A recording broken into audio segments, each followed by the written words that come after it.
Hey guys, it's Dana from MadeEveryday.com, and today I'm back so we can make another quilt together.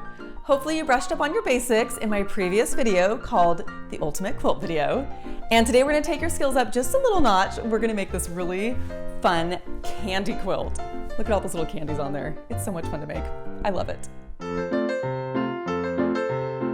The Ultimate Quilt Video walks through all of the steps you need to know to make a basic quilt, which can be used for any quilt that you're making. We made a simple striped quilt. We talked about how to read your pattern, how to cut the pieces out, how to sew those pieces together, how to make the quilt sandwich, which means adding the batting and the backing to your quilt. Then we sewed all the lines and we sewed the binding in place. Everything you need to know is in that video. So if you've never made a quilt, I highly recommend checking out the Ultimate Quilt Video. But don't worry, I'm not gonna leave you hanging. We're gonna walk through all the steps together to make this really fun candy quilt. This is one of my own quilt designs, and I incorporated some of my own fabric, which is called Ghost Town. You can see those little ghosts there. It's a Halloween-inspired collection, but honestly, you could use it any time of the year. The palette of the colors is just really beautiful and fun together. And, spoiler alert, there's cats and hats on the back. I love cats. You can find the pattern for the candy quilt on my site. Go to madeeveryday.com and click on the shop. But if you don't have the pattern, follow along with us. I think it's really fun to pick up some tips and tricks, and you'll see how we put together a candy block. And I think it's kind of like watching a cooking show. Sometimes I think it's fun just to see the process and see how it comes out on the other end. So let's look at the pattern. All of my patterns are downloadable PDF patterns you print to your home computer on standard size paper. And what's fun is when you print the little cover that looks like that, fold it in half, you got a little booklet. Easy to store in your drawer. You can print this coloring page over and over and try out all those really fun color options. And then you want to start by just reading through the entire pattern. Read the basic instructions, look at your fabric requirements, your cutting chart, and then just keep following all the assembly instructions. And don't forget to make a cute little pillow at the end. Okay, let's go to our fabric. I like to start by keeping the fabric folded in half, just as it came, probably cut from the fabric shop, which means your fabric is about 42 to 44 inches wide. And then now I have 4 layers, and I find that it's actually a little easier to cut through 4 layers than just 2 layers. So line it up on the end so everything is straight. I'd like to get a nice clean cut at the end here. And then just follow what is outlined in the pattern, cutting your strips. And you can cut through more than 2 layers if you want. You'll just have to find your jam as to what works best for you cutting fabric. Okay, then after I have cut all of my strips, I would cut a whole lot more. I'm gonna open them up, and you could press some of these creases so everything is nice and smooth. I'm gonna put these on top of each other, and I'm gonna line it up straight again. Cut off the little selvage, and then I'm gonna cut squares, just like that. So follow the pattern, cut all the background pieces, which is what this fabric is, then cut all the candy pieces, and then we're good to go.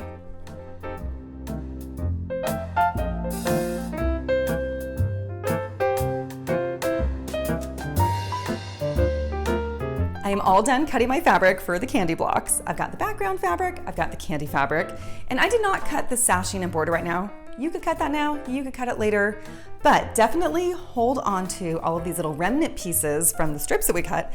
You might want to make a cute little patchwork quilt or something. So I just love seeing nice, neat, organized piles. It makes my little organized heart sing. Okay, let's assemble a candy block. I have all my little squares for one quilt block, and we want to start by marking a small line on the wrong side of each square from corner to corner. So what I like to do is lay them out all like this. So I need to do just a few more here. And then I'm going to use a fabric marker, which mine is the kind that erases with heat. You can find some that erase with water, but you definitely want to use some sort of marker that will not leave a permanent line behind. And then I like to line them up in a line like that because it's easy to mark and then move my ruler down to the next line. So I'm just going from corner to corner like that. You can see my little purple line there. And here's the next one. They don't have to be lined up perfectly, but this way I can just easily adjust my ruler so that I'm being as precise as possible, just like that. And then I've already marked the rest of these, but I could then move my ruler over to the next line. With all of our little squares, we are going to put together some snowball blocks. So I have my 4 candy centers, my 8 candy ends, and we are going to do this at the machine. I'm not going to pin everything. I just want to show you the concept real quick. We're going to put one of these in each corner like this, and then we're going to sew along these lines that we marked. Well, actually, we are going to sew scant of the line, but we'll talk about that at the machine. And then you can see when we're done and we trim our seam allowance and press these back, it makes a little snowball, which is really cute. And then we're going to do the same thing with our end pieces here. Sew one in each corner, scantily, and then we'll push those back and those will be our candy ends. So let's take everything over to our machine. And today I'm sewing on my baby lock. Brilliant. You guys are always asking me which machines I use, so I thought I would show you real quick. I have the Brilliant, and then I have another baby lock called Joy. They're both from the same family of machines called the Genuine series. This one is a little more entry level with some manual knobs, but it is a fantastic machine. I love this one, and then I equally love this one. I'm often showing you some features like the automatic needle threader, the cutting feature, the speed control. So there you go. You've got Joy, and today we're sewing with this guy. I talked about sewing with a scant seam allowance. That just means to sew a scant to the side of this line right here. You're going to sew closer to the corner side here.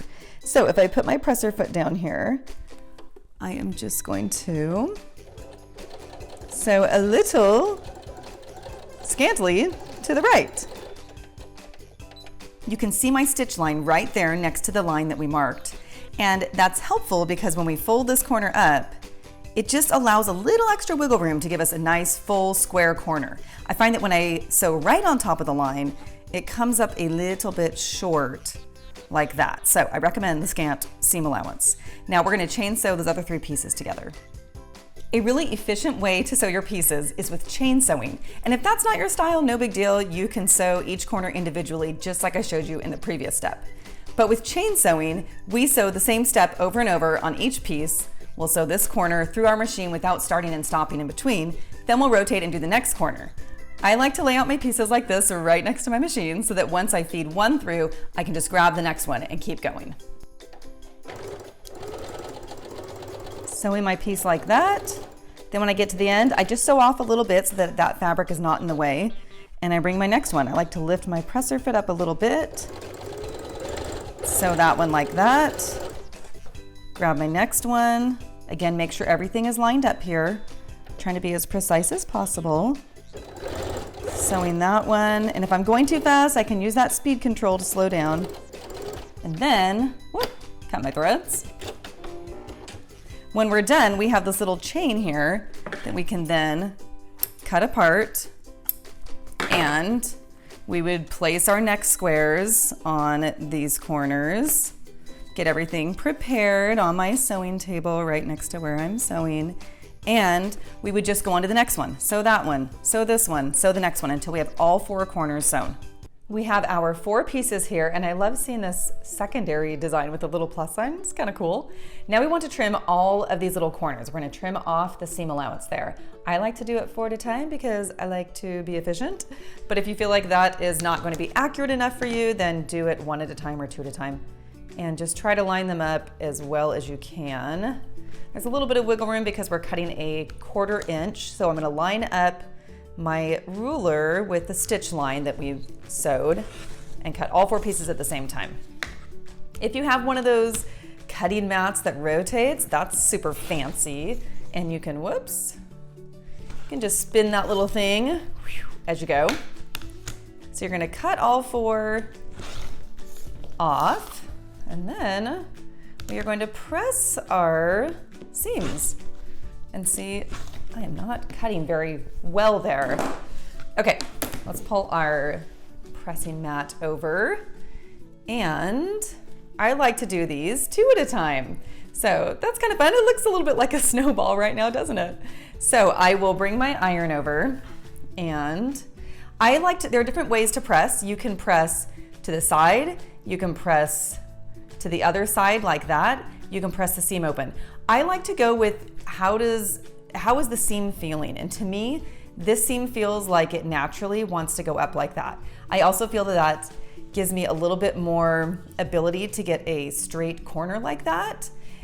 Now technically I'm using a light fabric, and most people say you want to press to the dark side so that you don't see this fabric right underneath there. But again, I just feel like I like the way that this seam goes. So I don't think there are any right or wrong answers other than typically follow what the pattern says, because that person has tried it many times and has recommendations for you.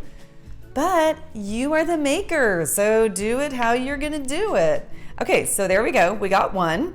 And you don't wanna like tug, but if something feels maybe like it's not quite straight, I might adjust a little bit and let me fix that corner right there so that I can get it as straight as I can. So I do that to the other one. I can also give it a little spray with some water or steam, something like that to really hold it in place. Then I would keep pressing all 4 of these. Now you may want to square up your blocks a little bit here, which means to make them as square and precise as possible. These are supposed to be 5 inches. That's not totally necessary in this particular pattern, and usually it's called out by the pattern itself, but you can see right here that that's not completely straight, so I may want to just do that. Some people don't like to spend the time doing it. It will make for a more accurate quilt, but in this particular pattern, when we're done making our entire quilt block, we will square up that block, which will help make the finished product look really great. So you can be as accurate or as semi-accurate as you would like to be. And now we are going to go do the same thing we did here with the candy ends. Same concept here, we're gonna sew the squares to each end, and I'm gonna chain sew them just like we did the other ones because it's gonna go really fast.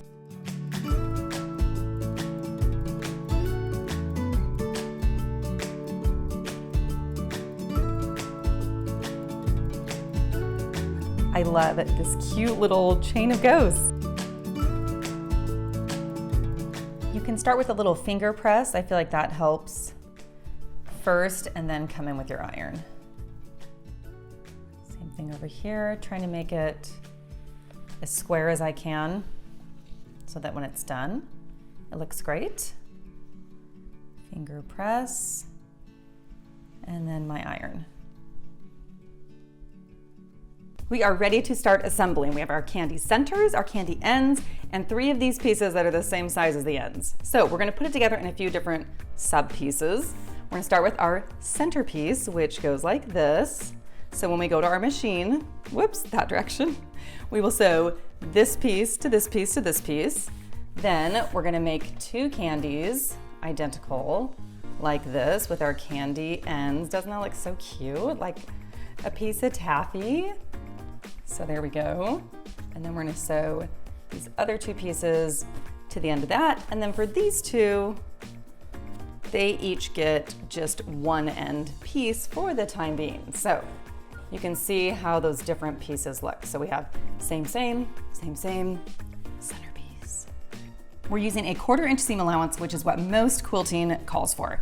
And I have on my 1/4 inch presser foot here, which I love. My baby lock comes standard with this J foot, which you can also use. You just need to make sure that your needle is over enough that you're getting exactly 1/4 of an inch. And that's what I love about this presser foot, is that when I put my fabric under here, let's see, I've got my first 2 pieces here. What I want to do is line up the edge of my presser foot right here with the edge of this fabric, and the distance from my needle, let's put it down, the needle to the edge here is exactly 1/4 inch. And that just ensures that you're going to be accurate with everything as you're sewing. Go like that. And there we go, first one sewn. And then we'll take the next one and sew it there, and then we've got our centerpiece. Now I'm gonna sew one of the candy, the smaller pieces, and I want to try and line everything up precisely and accurately as much as I can. You can see how those 2 fit together. And if there was something off, just slightly, there's a little wiggle room. You can see how straight it should look and compensate for those areas, if that makes sense. Keep sewing down. I like to lift up right there so I don't catch the edge of that seam that was pressed to the side. Okay, there we go. So I'm gonna keep sewing all my pieces. I'm done with this one. I'm gonna sew the identical one just like that. Then I'm gonna sew the bigger candy pieces, and then we'll go press everything all at once.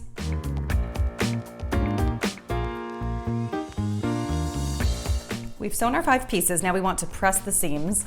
And I know that our previous seams we pressed to the side, but these particular seams I like to press open like that. And again, it helps to kind of finger press first just to get the seam open, and then you can use your iron.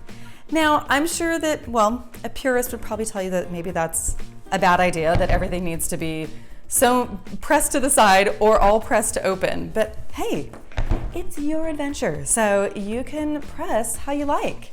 And I find that this works for me. So I need to press all these seams. I'm going to press these open also. Sometimes it can get a little harder with multiple layers of fabric coming together. So just do your best. You have to always remember that quilting is a process. The process is the fun. Hopefully you enjoy it. If not, I find that it always moves to a different part of the process. And then, you know, that makes it fun also. And I can tell on this block that, look, I got a little bit off. That one's a little long, so we might want to trim that when we're done. That's how your pieces should look after pressing and trimming. We're gonna put these pieces aside, and then to these two, we're gonna take these long pieces and we're gonna sew these to the bottom. So we'll put right sides together and sew, press, and then go from there. And I'm pressing this seam to the side because that is naturally how that seam feels like it wants to go. That is kind of my MO when I'm pressing seams. So again, I'm going to press it over like that and then come in with my iron. To these 2 pieces, we want to sew our other candy pieces like that. So right sides together, sew and press. Boom, boom, our 2 pieces. Now we just need our centerpiece. We didn't forget about that. So what we're gonna do is sew this to that, and then this gets flipped upside down and sewn to that. There you go. Can you see it all coming together? And then I like to use pins in this step just because these pieces are a little bit larger. So right sides together, and I like to find where 2 of the seams come together, right there. Place a pin, then pin down, sew a seam there, then flip this open. Then you're gonna sew this one to that, flip that open, press the seams open. You totally got this. You're a pro now. Just pressing my seams open. Make sure when you get to these little intersections that you pull everything open. And it might help to flip it and go from the other direction also. Then we want to square up our block, and that just means to trim off some of the uneven parts so that everything is nice and square, so that when we put all of our blocks together, everything is in nice straight lines. To be on the safe side, I'm gonna trim it down to 13 3/4. And I like to start where I see some more shallow indentations there, so I'm gonna line that up. Make sure that the straight lines of my block are straight. Take my ruler, take my cutter, and I'm just gonna go just like that. Oh, I love seeing those nice straight lines. And to be honest, I probably would do this at the very end to all my blocks so that I don't get all these strings everywhere, but you can do it before, you can do it along the way, whatever works for you. Okay, so then I'm lining up this side here on my 0 mark, and then I'm going to 13 3/4 here. And I'm gonna trim like that, and you can see that trimmed up real nicely right with that shallow edge that was right there. Then I'm gonna turn and we'll do the other side also. And if yours was even a little more wonky than that, that's okay. You could trim yours down to 13 1/2. You just need to be consistent with each block that you do so that your whole quilt ends up being, you know, the same size. Each block ends up being the same size. Okay. And here is our finished block. Isn't that so cute to see how the candy pieces come together like that? Now we just have to do this 19 more times. You totally got this. So grab the rest of your fabric pieces, start chain sewing them together just as we did in the previous steps. Press everything nice and flat, make sure it looks really great. Make more and more blocks from all those awesome fabrics you have. And eventually, you want to square up all of those blocks. This is an important part so that the quilt really comes together nicely.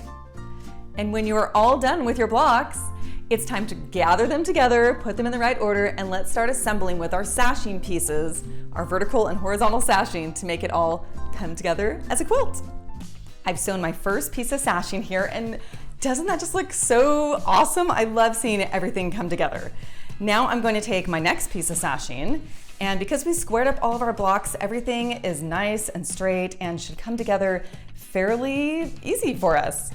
There is just the slightest little bit of wiggle room here because we trimmed our blocks to 13 3/4. So that is going to be helpful.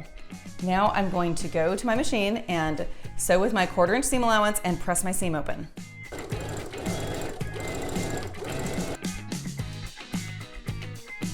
Then grab our next block and we're gonna sew that to the sashing like this.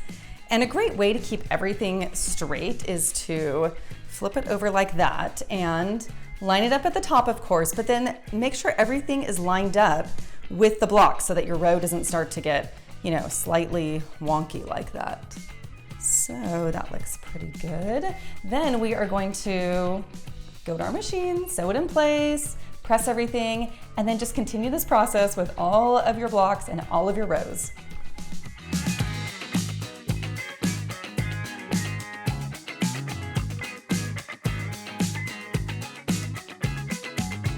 With all my rows done, I want to add my horizontal sashing, which I have sewn all my strips together. I didn't cut them yet. I'm just going to do one row and then cut it at the end of that row. And it's nice to maybe start with your bottom row and work your way up. I just find that that's an easier method for me. So I'm going to lay this just like that, right sides together, and pin it in place. And then a good trick to keep your rows really straight, let me just pin a few of these so that you can see what I'm doing here, is that you can take your fabric marker again, and we're gonna make a couple marks right here on these ribs, the ribs of the vertical sashing that we sewed.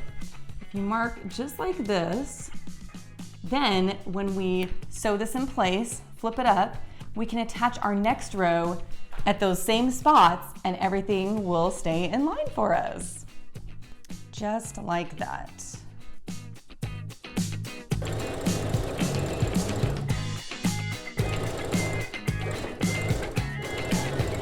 Now before we press the seam open, we want to attach our next row so that we don't accidentally erase these little markings that we left. So I'll pull my row over here and I'll lay this on top, making sure that I'm lining up the correct order of my rows. And this is what we're looking for again, this vertical sashing rib right there. So I'm going to take my little markings that I placed, that I drew, and put them right there, which is so much easier. Just, it gives you one more checkpoint, to make sure you are lining things up properly, because see, I left a little bit of wiggle room again over here. So that way, everything's lining up straight. And then I'm gonna pin that, then I'm gonna go down to this next one and find the next marking, which is right there. Line that up with those two and just keep going. Then we'll sew this one, we'll press our seams open.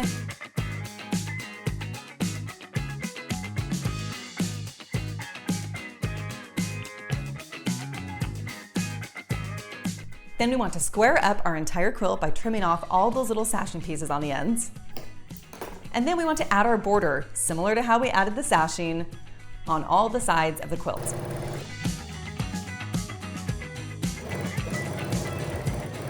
And now we just have the final steps of our quilt left to do. If you want even more detail than I'm going to go into here, remember to watch the Ultimate Quilt video. That will go really step by step.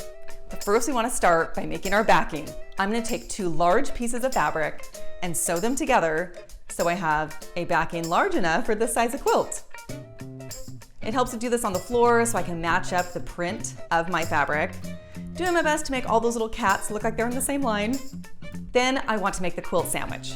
I like to do this by using safety pins. You can also do it by spray basting.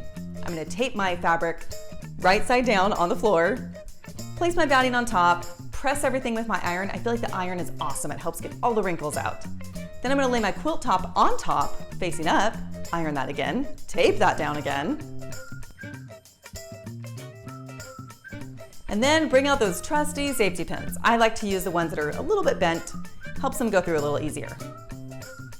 Then we want to quilt the top of our quilt, which means sew all those fun little lines in it. And you can do this on your machine with a standard presser foot. But I want to show you in this video, I'm going to use my walking foot.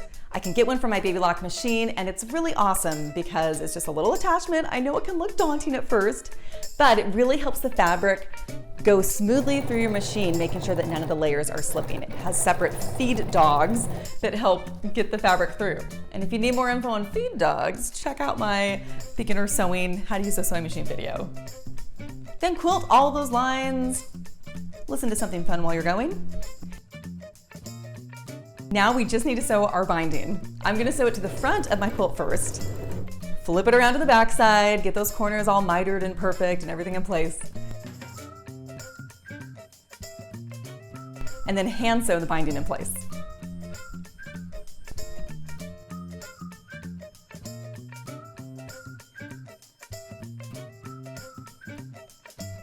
And there is our finished quilt, you guys.